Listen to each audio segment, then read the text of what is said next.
Hello everyone, unfolding literature চ্যানেলে সবাইকে স্বাগত জানাই। আজকের ভিডিওতে যে বিষয়টি নিয়ে আলোচনা করব সেটা হচ্ছে হিস্ট্রি অফ ইংলিশ লিটারেচারের একটি বিখ্যাত সময়কাল, দ্য এজ অফ চসার। তো এর যে সময়কাল টাইম পিরিয়ড সেটা 1350 থেকে 1400 খ্রিস্টাব্দ অবধি।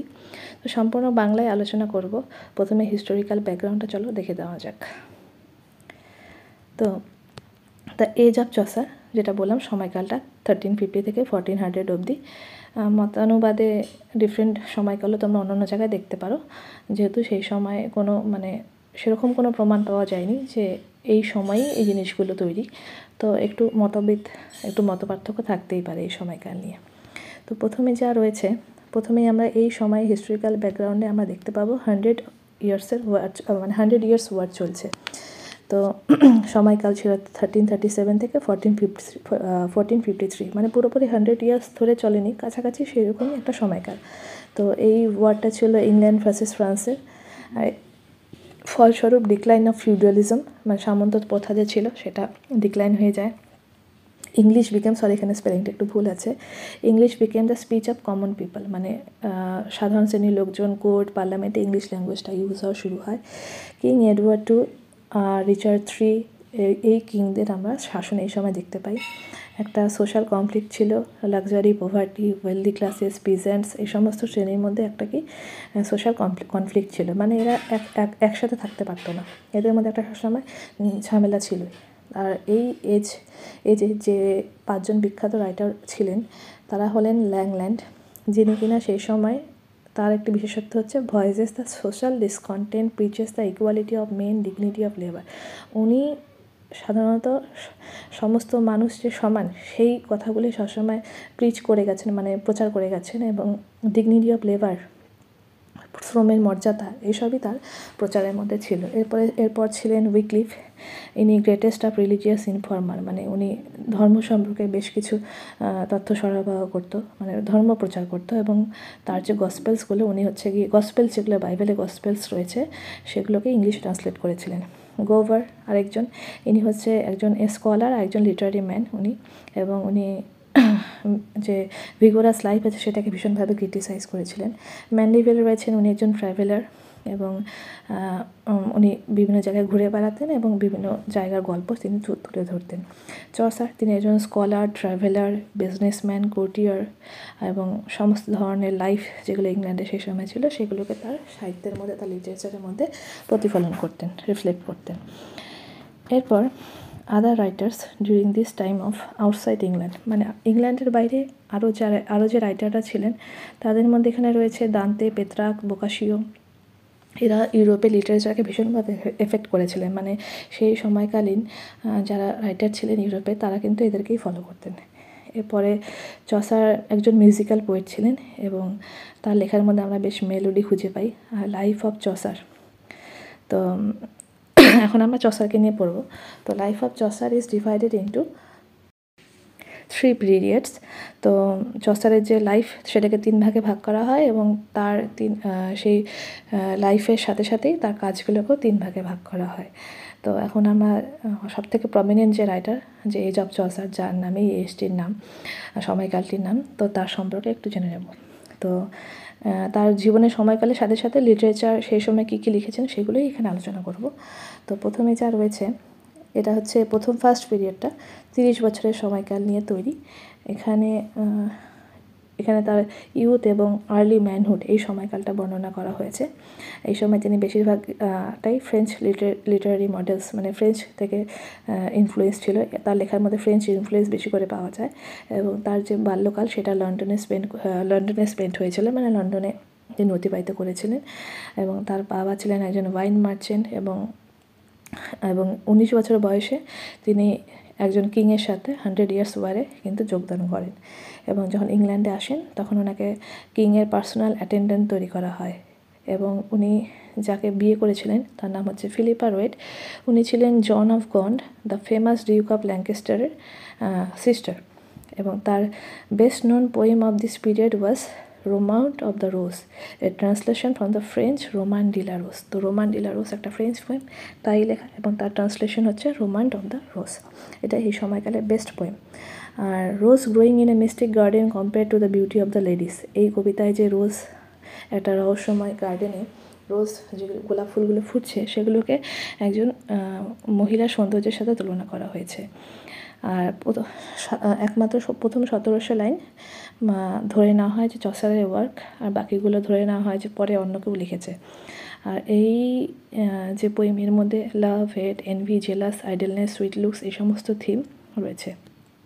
এছাড়া এই সময় আরেকটা বেস্ট পোয়েম, সেটা হচ্ছে গিয়ে death of Blanches of duchess, book of the duchess বা বুক অফ দ্য ডাচেস, একই পোয়েম। এটা সাধারণত যে জন অফ গন বললাম, তিনি আবার চসারের প্যাট্রনও ছিলেন। তো উনি চসার তার আন্ডারে বেশ কিছুদিন কাজ করেছিলেন। তো তাকে উদ্দেশ্য করে তিনি এই পোয়েমটি লিখেছিলেন, বুকে অফ দ্য ডাচেস। তো কন্টেন্স এর মধ্যে একটা ইমোশনাল পাওয়ার আছে, একটা ড্রামাটিক একটা ইনফ্লুয়েন্স আছে, এবং এটা এই যে জন অফ গন্ড, ডিউক অফ ল্যাঙ্কেস্টার, তার ওয়াইফের ডেথের উপর লেখা, এবং ওয়াইফ অফ চসার্স প্যাট্রন, যেটা বললাম প্যাট্রন ছিলেন উনি চসারের। আর অ্যাডিশনাল পোয়েম আরও যেটা পোয়েম আছে এই সময়, কমপ্লেইন টু পাইড, এবিসি, এই ধরনের পোয়েমগুলো রয়েছে। এরপর আমরা সেকেন্ড পিরিয়ড জেনে নেব। এই সময়কাল হচ্ছে 15 বছর প্রায়। এই সময় চসার একজন ডিপ্লোম্যাট ছিলেন, ম্যান অফ অ্যাফেয়ার্স ছিলেন, মানে কিংয়ের কোর্টে কাজ করতেন। আর এই সময়কালে তার লেখার মধ্যে ইটালিয়ান ইনফ্লুয়েন্সটা বেশি দেখা যায়, যেটা কিনা ফ্রেঞ্চ ইনফ্লুয়েন্সটাকে ছাপিয়ে যায়। এই সময় তার সবথেকে চিফ ওয়ার্ক যেটা, সেটা হচ্ছে এ পোয়েম অফ 1000 লাইনস, 1000 লাইনের একটা পোয়েম। এর মেন সোর্স হচ্ছে বোকাশিওস ফিলোস্ট্র্যাটো, দ্য লাভ স্মিটেন ওয়ান। এটা থেকে ইন্সপায়ার হয়ে উনি কবিতাটা লিখেছিলেন। হাউস অফ ফেম, এটা একটা আনফিনিশড পোয়েম তার। In the poem the author is carried away in a dream by a great eagle from the temple of Venus to the hall of ফেম।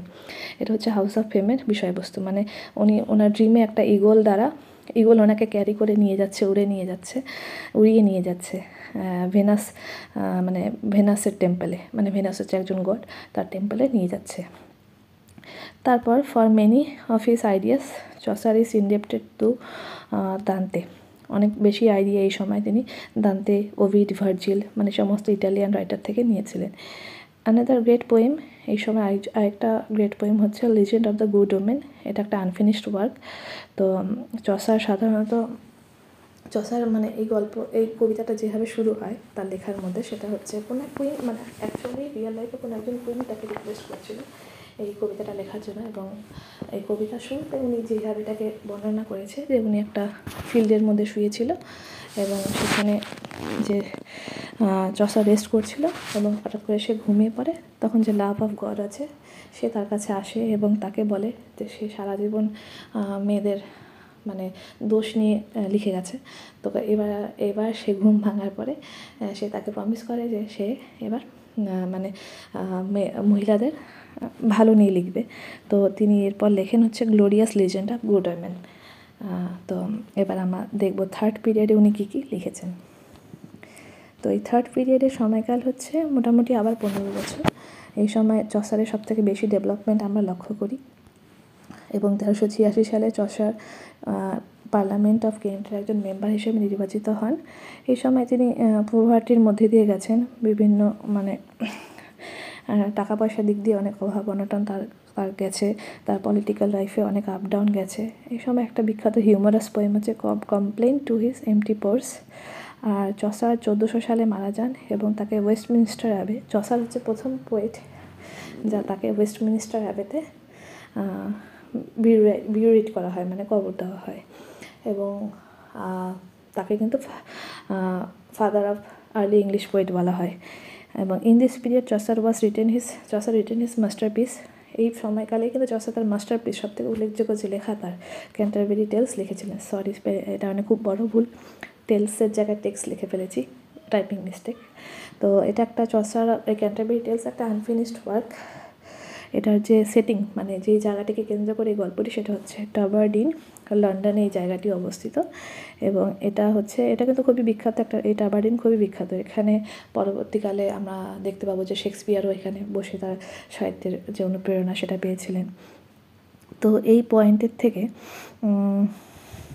এই যে পয়েন্ট অ্যাবারডিন, এখান থেকে ট্রাভেলার আর pilgrim মানে ভ্রমণকারী বা তীর্থযাত্রীরা তারা তাদের সাউথ অফ ইংল্যান্ডে যাত্রা শুরু করতেন। সেখানে কি আছে, সেখানে থমাস বেকেট এর শ্রাইন আছে, মানে বেদি আছে। থমাস বেকেট একজন চার্চের একজন স্বনামধন্য লোক ছিলেন, তার যে বেদি সেখানে আছে এবং সেটা হচ্ছে ক্যান্টারবেরিতে অবস্থিত। আর this work is known as Chaucer's magnum opus. এই ওয়ার্কটিকে ক্যান্টারবেরি টেলসকে অনেক সময় ম্যাগনাম ওপাসও বলা হয় চসারের।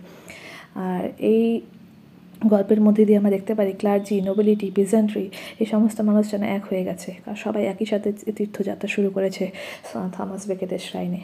আর শেষ পর্যন্ত গল্পে দেখা যায় চসারও সবাইকে যোগদান করে এবং সেই যে ট্র্যাভারডিনের যে হোস্ট, সে সকলকে একটা চ্যালেঞ্জ ছুড়ে দেয় যে সবাই যাওয়ার সময় 2টো করে গল্প বলবে এবং আসার সময় 2টো করে গল্প বলবে। এবং টোটাল যে পিলগ্রিমস হয়, টোটাল পিলগ্রিমসের সংখ্যা হয় 24 জন, 32 জন, 32, এবং সেই হিসেবে স্টোরি হতে হয় 128, কিন্তু চসার মাত্র এর মধ্যে 28টাই লিখেছিলেন। যদিও অনেক জায়গায় অনেকভাবে মতভেদ রয়েছে, কোথাও কোথাও বলা হয় যে মাত্র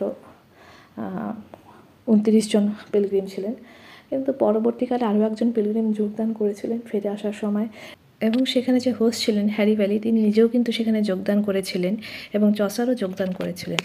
তো এই যে ক্যান্টারবেরি টেলস, এটা টোটাল 17,000 লাইন নিয়ে লেখা এবং সময়কাল হচ্ছে মোটামুটি 1387 থেকে 1400-এর মধ্যে এই ক্যান্টারবেরি টেলস চসার লিখেছেন। এবং এটা একটা আনফিনিশড ওয়ার্ক, যেহেতু আমরা জানি যে 1400-এর মধ্যেই চসার মারা যান। এবং তার যে বেস্ট স্টোরি এই ক্যান্টারবেরি টেলসে, সেটা হচ্ছে দ্য নাইটস টেল। আর এই যে আইডিয়াটা, এটা বোকাশিওর থেকে বড় করেছিলেন, বোকাশিওর বইয়ের থেকে, বোকাশিও থেকে ইনফ্লুয়েন্স হয়ে চসার এই নাইটস টেলের আইডিয়াটা বড় করেছিলেন। আর এই যে স্টোরিটা, এর মধ্যে আমরা দেখতে পাই যে পালামন এবং আর্সাইট দুটো ইয়াং ম্যান, এরা ফ্রেন্ড এবং যোদ্ধাও, এবং তারা দুজন একই মেয়ের প্রেমে পড়ে এবং কিভাবে কে সেই প্রেমে জয়ী হয়, কে শেষ পর্যন্ত সেই মেয়েকে বিয়ে করে, মেয়েটির নাম হচ্ছে এমিলি, সেই গল্পটা এখানে রয়েছে। এরপর রয়েছে আরও যে এখানকার এই ক্যান্টারবেরি টেলসের যে ইম্পর্টেন্ট স্টোরিগুলো, সেগুলো আমরা এখানে দেখে নিতে পারি। যেমন এখানে এর মধ্যে উল্লেখযোগ্য হচ্ছে Prioress tale of Hugh of Lincoln, Clerk's tale of patient Griselda, nun priest merry tale of Chanticleer and the fox. তো এগুলো ক্যারেক্টার এবং এগুলো হচ্ছে মেন স্টোরিজ। এরপরে এই সময়ের যে আরেকজন উল্লেখযোগ্য লেখক চসারের কন্টেম্পোরারিস, তিনি হচ্ছেন উইলিয়াম ল্যাংল্যান্ড। উনি মেলবোর্ন ওরচেস্টারশায়ারে জন্মগ্রহণ করেছিলেন। তার বাবা ছিলেন একজন পোর ফার্মার। তিনি তার প্রথম জীবন একজন শেপার্ড হিসেবে অতিবাহিত করেছিলেন এবং তিনি লন্ডনে গিয়েছিলেন তার ওয়াইফ এবং চিলড্রেনদের সাথে, এবং সেখানে কিছুদিন বসবাস করেছিলেন এবং তিনি সেখানে একটি চার্চে ক্লার্ক হিসেবে কাজ করেছিলেন। তার যে ডেথের সময়, মৃত্যুর সময়, সেটা অজানা। উনি মানে হঠাৎ করে ডিসঅ্যাপিয়ার হয়ে যান এবং তার একটি আনফিনিশড পোয়েম, সেটা হচ্ছে রিচার্ড দ্য রেডলেস। আর তার যে ফেমাস পোয়েম, সেটি হচ্ছে দ্য পায়ার্স প্লাউম্যান। প্রথম এটি অ্যাপিয়ার্ড হয়েছিল 1362-তে এবং প্রথমে এটি 1800 লাইনের একটি পোয়েম ছিল, যেটা কিনা ল্যাংল্যান্ডের নিজের লেখা আর ফাউন্ড ফ্রম অ্যাবাউট, এবং যেটি পরে 15,000 লাইনে পাওয়া যায়। আর এই পোয়েমের 2টো পার্ট আছে। First contains vision of Piers, আর সেকেন্ড সিরিজ ভিশনটাকে বলা হয় দ্য সার্চ অফ ডভেট আর ডোমেস্টিক, মানে ডু ওয়েল, বেটার, বেস্ট, এটাই বিষয়বস্তু। এবং the poem has 2 great principles, 2টো গ্রেট প্রিন্সিপাল রয়েছে এই পোয়েমের। সেগুলি হচ্ছে দ্য ইকুয়ালিটি অফ মেন, এখানে মেন হবে, the equality of men before God, আর dignity of honest labour roused a whole nation of free man, মানে মানুষের যে সমান, সকল মানুষ যে সমান ভগবানের সামনে, এটা একটি মূল বিষয়বস্তু এই পোয়েমটির। এবং সৎ, শ্রম, এগুলো, এবং সকলেই যে একটি নেশনে সকলেই যে ফ্রি, এই সমস্ত বিষয়বস্তু এই পোয়েমে রয়েছে। আর এটি একটি অ্যালিগরি অফ লাইফ এবং এটি মানে জীবনের একটি রূপক কবিতা। It takes the form of series of dream vision. এটা একটি ড্রিম ভিশন, মানে স্বপ্নের মধ্যে অনেক ধরনের ভিশন ইমেজ ভেসে আসছে, সেগুলোই এখানে লেখা হয়েছে। আর এখানে সোশ্যাল এবং স্পিরিচুয়াল প্রেডিকামেন্ট আছে 14th সেঞ্চুরি ইংল্যান্ডের, সেই সময়কার বিষয়বস্তু এখানে রয়েছে। এরপর এই সময়ের আরেকজন যে বিখ্যাত লেখক, তিনি ছিলেন উইকলিফ, জন উইকলিফ। তার আবির্ভাবের সময়কাল নিয়ে কিছুটা হলেও ডাউট রয়েছে, মতভেদ রয়েছে, সেজন্য এখানে কোয়েশ্চেন মার্কটা দেওয়া। তো এই যে এখানে সময়কাল তোমরা দেখে নিতে পারো। এবং উনি একজন ইংলিশ স্কলাস্টিক ছিলেন, ফিলোসফার ছিলেন, খ্রিশ্চিয়ান রিফর্মার ছিলেন। ওনার যে বিখ্যাত ওয়ার্ক সেটা হচ্ছে the father of English prose. ওনার বিখ্যাত ওয়ার্ক, ওনাকে এই টাইটেলটি এনে দেয় ফাদার অফ ইংলিশ প্রোজ, ওনাকে বলা হয় জন উইকলিফকে।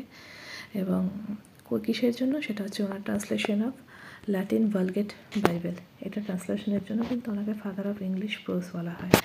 এবং এই পুরো ওয়ার্কটা 1388-এ জন পারভে উনি কমপ্লিট করেন, মানে আবার এই কাজটাকে রিভাইজ করেন। এবং উনি উইকলিফেরই একজন শিষ্য ছিলেন, ডিসিপল মানে শিষ্য। আর বাকি যে ট্রান্সলেশন, এটা ফিনিশ করে তার দুজন ফলোয়ার, নিকোলাস আর হেয়ারফোর্ড। এরপর যিনি রয়েছেন জন ম্যান্ডেভিল, উনি একজন ফেমাস ট্রাভেলার ছিলেন। উনি ঘুরে ঘুরে কবিতা লিখতেন এবং তার মধ্যে বিখ্যাত রয়েছে the voyage and the travels of sir John Mandeville knight. এটাকে সাধারণত বলা হয় the travel of John Mandeville. এটি একটি প্রোলগ, মানে এই যে এপিক বা কবিতার প্রোলগে যে অথার ম্যান্ডেভিল, তিনি নিজেকে বলেছেন জন ম্যান্ডেভিল নিজেকে জন ম্যান্ডেভিল বলে ডাকেন এই প্রোলগে। এবং উনি তার ওয়াইফ এবং তার যে ট্রাভেল 30 বছর ধরে তার যে ভ্রমণ, সেটাকে নিয়েই উনি এই লেখাটি লেখেন। এরপরে রয়েছেন আরেকজন উল্লেখযোগ্য জন গাভার, তার বিখ্যাত 3টি লেখা এখানে দেওয়া রয়েছে, দেখে নিতে পারো। তো এরাই হচ্ছে মোটামুটি বিখ্যাত রাইটার। মোট কথা এদের নামগুলো এবং এদের যে পপুলার যে ওয়ার্কগুলো সেগুলোই মনে রাখা দরকার, এবং কোন বিখ্যাত এজে এরা বিলং করছে সেটাই এখানকার মূল বিষয়বস্তু। তো আশা করি তোমাদের বোঝাতে পেরেছি। ভালো লাগলে অবশ্যই লাইক কমেন্ট দিয়ে পাশে থাকবে এবং চ্যানেলটি সাবস্ক্রাইব করবে যদি এরকম আরও ভিডিও পেতে চাও। Thank you so much.